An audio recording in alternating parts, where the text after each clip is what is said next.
हम जानते हैं कि चाल बराबर होता है दूरी बटा समय अंतराल। यदि हम समय अंतराल को एकांक मान लें, एक मान लें, तो यह चाल बराबर दूरी के बराबर हो जाएगा। अर्थात यह कहा जाए कि किसी गतिशील वस्तु द्वारा एकांक समय में तय की गई दूरी को हम चाल कहते हैं। यह चाल की परिभाषा हो जाएगी। इसमें हम ये देखें इस तरह से, किसी गतिशील वस्तु द्वारा एकांक समय में तय की गई दूरी को चाल कहते हैं। चाल बराबर दूरी बटा समांतराल, या चाल दूरी को हम यश से, समांतराल को टी से व्यक्त करें तो यश बटा टी होगा। यह एक अदिश राशि है तथा इसका मात्रक मीटर प्रति सेकंड होता है। एक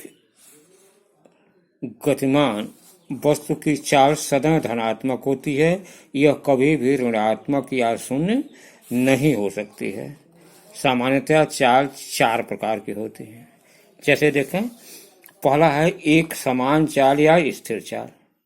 यदि कोई गतिशील वस्तु समान समय अवधि टी में समान दूरियां तय करती है तो वस्तु एक समान चाल से गतिमान। अब ऐसे हम यह सोचें कि समान समय अवधि में, जैसे हम यह मान लें कि कोई वस्तु या कोई गाड़ी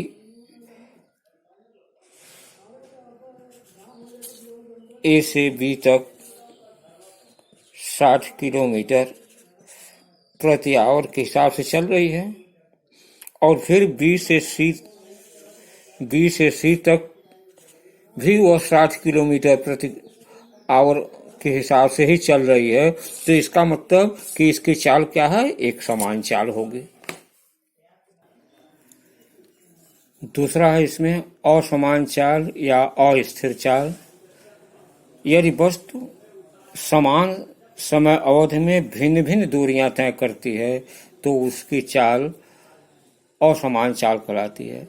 इसके लिए आप जानें कि जैसे मान लीजिए कोई वस्तु,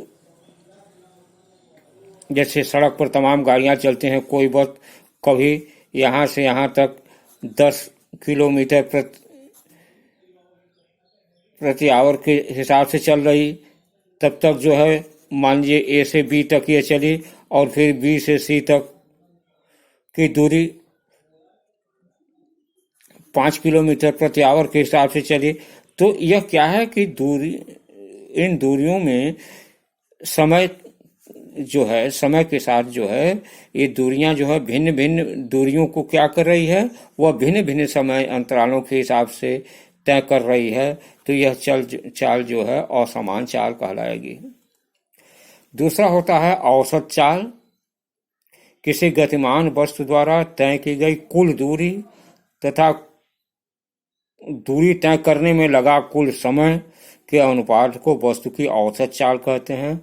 इसका मात्रक भी मीटर प्रति सेकंड होता है। देखिए, औसत चाल बराबर चली गई कुल दूरी में लिया गया कुल समय से यदि हम भाग दे देते हैं तो इस प्रकार जो है आपका औसत चाल ज्ञात हो जाता है। जैसे अब इसमें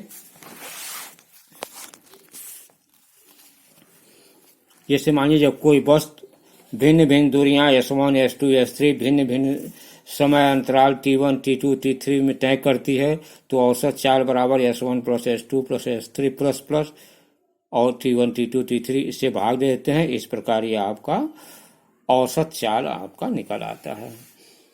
अर्थात एक तरह से यह कहा जाए कि सभी दूरियों को जोड़ करके और सभी समय को जोड़ करके भाग दे दिया जाए तो औसत चाल निकल जाएगा। तात्कालिक या तत्क्षणिक चाल क्या होता है? किसी निश्चित क्षण पर अथवा विशेष समय पर गतिमान वस्तु की चाल तात्कालिक या तत्क्षणिक चाल कहलाती है, अथवा किसी क्षण पर अत्यंत सूक्ष्म समय अंतराल में वस्तु द्वारा चली गई दूरी तथा सूक्ष्म समय अंतराल के अनुपात को वस्तु की तत्क्षणिक चाल या तत्कालिक चाल कहते हैं।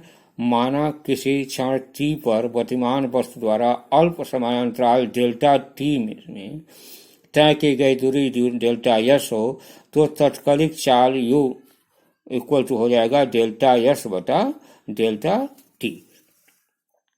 सामान्यतः कार, स्कूटर, बस आदि में लगा स्पीडोमीटर या ऑडोमीटर उस क्षण वाहन के तत्कालिक चाल को प्रदर्शित करता है।